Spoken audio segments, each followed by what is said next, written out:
Hey guys, welcome to your journal project explanation video. I know I keep saying it, but I miss you guys so much. I miss your faces. I miss telling you to spit out your gum. I just miss you. And I'm really proud of how well you guys have been doing this week. I know there's a lot of new things you've been learning. I've been learning so much new stuff.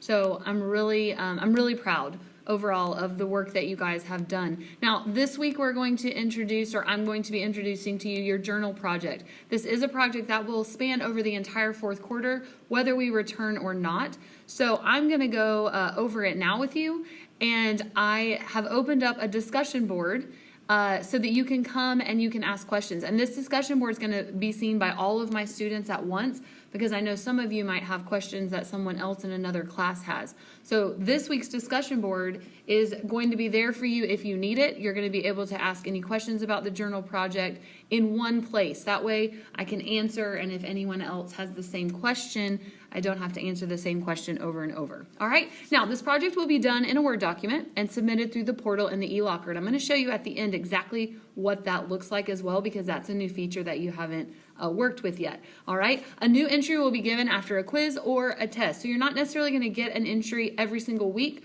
but you will typically get one after we have taken a quiz or a test. Now, if you've had a chance, I sent you, or I attached for you, the actual Word document with all the directions and all of the things about this project. You can either follow along with me, or if you don't have a printer or haven't got a chance to print it out, then you can just follow along in the PowerPoint and write things down that you want to remember. First and foremost, what is the objective? Why are we doing this? All right, I want to see that you understand a concept and that you are able to put into words how to do a problem or do the concept. So it's to show your understanding of a concept by putting into words how the problem works. The entry should be in paragraph form. So basically, when I open up this journal entry from you, it should look like an English paragraph, a paragraph that you have submitted to Miss Lusk in English, all right? So keep that in mind first of all. Now, the content, what should be in this paragraph? Definitions and formulas, any definition or formula that are instrumental in the concept being understood. Any steps involved, and you kind of got a taste of this when you did your factoring booklet project. Any steps that lead to obtaining the correct answer should be included in this paragraph. Any shortcuts or special acronyms, okay? Shortcuts, special sentences, acronyms, anything that lead to obtaining the correct answer. For example, when I taught you don't call me after midnight, all right? That was a special sentence that we used to try to help us work through a type of problem. So that would be important to put into this paragraph. Now, you will be working an example, just one this time. One example must be worked at the end of the paragraph, showing the concept you've discussed. Now, I want to read that again. We're going to put one example at the end of the paragraph. The end of the paragraph. This says the example can come from your book, notes, homework, quiz, but it must be the correct answer. All right, so again, just like your factoring booklet project, you can pick a problem from anywhere, but please make sure you have worked it correctly and gotten the correct answer so that you can get full credit. Now, notice this last statement. This is huge.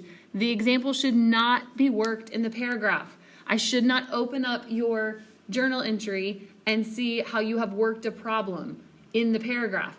The only math problem I should see should be at the bottom of the entry. All right, so I hope that makes sense. Now, the length. If we were in class, I'd say take out a piece of paper. You're going to write me half a page at least. But we're going to do this in Word document. So at least you must give me 130 words. That is the least amount of words that you can give me for full credit.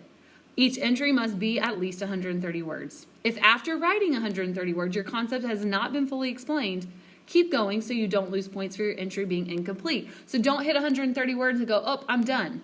Well, if you haven't fully explained the concept, then you need to keep writing, all right? Because if you just abruptly stop, you will lose points for not fully explaining the concept. The score, all right? Now, you're getting 2 grades for this. Each entry is worth 25 points, and there will be a total of 4 entries for a final test grade at the very end or towards the end of the quarter, all right? So that's one thing. Each entry technically is 25 points of that final test grade. But each time as we go along that you submit the journal entry on time, you are going to receive a homework completion grade. So this is going to help you stay on track and get the journal entries turned in when you're supposed to. And then it's also going to be helping you work towards that final test grade.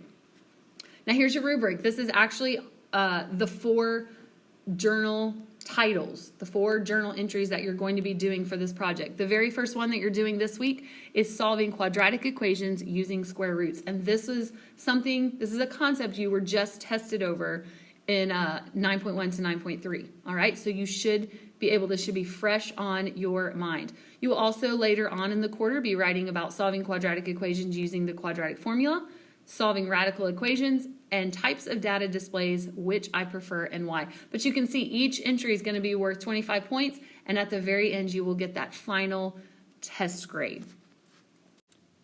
Now I want to talk you through submitting this in the eLocker. So you're looking at a student portal, and at the very top, this blue line at the very top, it says home, calendar, alerts, email messages, directory, eLocker, forms. You're going to start by clicking on the eLocker, and this is what you're going to see. Now, this is only going to work in your student portal. If you try to do this in your parents' portal, you're not going to be able to find it, all right? So when you open up in your student portal and you click on eLocker, this is what you're going to see. Now, you're going to go over here to where it says upload. This button over here to the right that says upload, you're going to click on upload, and this box is going to come up. You're going to go and from the drop box, you're going to select algebra. And once you've selected the class, you're going to go over here to the assignment, and you're going to scroll down. You can see a lot of our assignments from this year. You're going to scroll until you can find journal entry number 1 or journal entry number 2, which, whatever we're submitting that day. But journal entry number 1 is the first thing you're going to submit to me. Now, you can leave me comments in the comment box.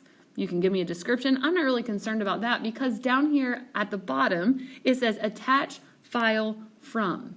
Attach file from. So when I click on that, it is going to allow you from your computer or your USB drive or whatever, it's going to allow you to upload that Word document right here in the portal. You'll hit submit, and then I will be able to find and grade it. The last thing I want to show you is where the discussion board can be found. I got a lot of text and emails this week about where to find the discussion board. So again, once you're in your student portal and you have clicked on algebra, you're going to come to my class page, and you're going to see here, welcome to Mrs. Johnson's Honors Algebra 1 class, or if you're not in my Honors class, Algebra 1 class, and you're going to scroll down, all right? You're going to scroll down to where you see coursework, all right? And you've got a test, you've got a flipped classroom, you've got 9.4, you've got journal entry number 1, all right? And you can see right here where these say assignment, assignment, assignment, assignment, okay? What you're going to be looking for is one that says discussion. Now, you say, Ms. Johnson, all I see is assignments there. I don't see a discussion board. Well, you see right here next to upcoming coursework, it says all types.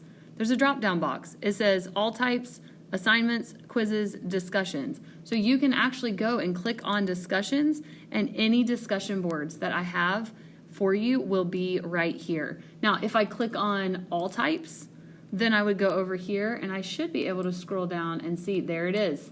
See, now on top of the 4 assignments, I now have the discussion board, and I can click on the title, and it will take me to the discussion board, all right? Have any questions about the journal project now that you've read over the expectations, question mark? So this is where you are going to be able to put any questions, and every one of my classes, every one of my students will be able to view this, all right?